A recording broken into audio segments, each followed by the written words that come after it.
চলো একবার আমরা এঞ্জেল গাইডেন্স নিয়ে নিই। এঞ্জেল কি বলছে, এই মানুষটির সাথে তুমি কি পথ চলবে, নাকি এই মুহূর্তে তোমার মুভ অন করাটাই প্রয়োজন? তুমি কি করবে রিলেশনশিপের জায়গায়? যদি মনের মধ্যে প্রশ্ন চলছে প্রতি মুহূর্তে যে আমি কি করব, যারা ভীষণভাবে প্রবলেম ফেস করছো, সো শুধুমাত্র তোমাদের জন্য দেখে নাও তোমার এঞ্জেল তোমাকে কি বলতে চাইছে। তোমার এই মুহূর্তে কি করা উচিত, রিলেশনশিপের জায়গাটায় কি ডিসিশন নেওয়া উচিত? 9 অফ ওয়ান্স, সবার আগে তোমাকে টেনশন ফ্রি হতে হবে, ঠিক আছে? এত বেশি যে ভাবছো তুমি, ওভার থিঙ্ক করছো, এবং এই ওভার থিঙ্ক করার জন্যেই কিন্তু তুমি ডিসিশন নিতে পারছো না।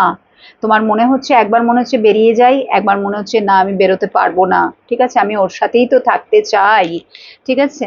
সো এই যে দুটো জায়গায় না, এই ক্রস রোডে তুমি পড়ে আছো, এবং তার কারণই হচ্ছে এই 9 অফ ওয়ান্স। তুমি ভীষণভাবে এটাকে নিয়ে সব সময় ভাবছো, সব সময়, কেন জানি না, মানে কাজের মধ্যে বা কাজের ফাঁকে বা যখনই তুমি একা হয়ে যাচ্ছ, যখন তোমার চারপাশে কেউ থাকছে না, তখন জিনিসগুলো আরো বেশি করে তোমাকে অ্যাটাক করছে, এবং তুমি তখনই বুঝে উঠতে পারছো না যে আমি তাহলে কি করব। তোমাকে কিন্তু রেড ফ্ল্যাগ দেওয়া হচ্ছে, তোমাকে বলা হচ্ছে কিছু মেসেজেস, বা হয়তো গ্রিন সিগন্যাল দেওয়া হচ্ছে, কারোর জন্য পজিটিভ কারোর জন্য নেগেটিভ, বাট তুমি কিন্তু সাইনগুলোকে ধরতে পারছো না। ধরতে না পারার কারণই হচ্ছে যে এই যে ওভার থিঙ্ক করা, এই যে অতিরিক্ত ভাবনা। 3 অফ কাপসের এনার্জি বলেই দিচ্ছে যে নিজের মধ্যে পজিটিভিটিকে অ্যাট্রাক্ট করার চেষ্টা করো, দরকার হলে খুব বেশি করে লোকেদের সাথে মেলামেশা করো, কথা বলো, যদি গাইডেন্স প্রয়োজন হয় গাইডেন্স নাও, এবং তারপরে কানেকশন তৈরি করো ডিভাইন এনার্জির সাথে, এঞ্জেলের সাথে। তাহলে তুমি কিন্তু সাইনগুলো বুঝতে পারবে।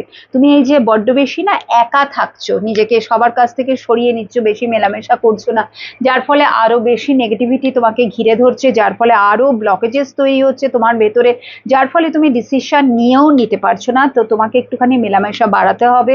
গাইডেন্স চাইলে এরকম কেউ না কেউ আছে যে তোমাকে সঠিক গাইডেন্স দেবে, গাইডেন্স ফলো করতে হবে।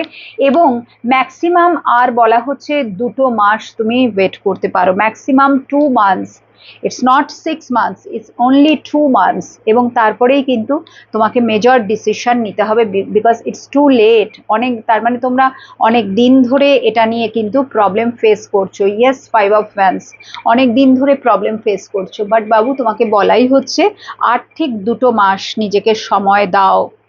হয় তুমি খুব বেশি করে প্রেয়ার করা স্টার্ট করো, ঠিক আছে, ডেফিনেটলি তোমাকে আনসার দেওয়া হবে, তোমাকে বলে দেওয়া হবে।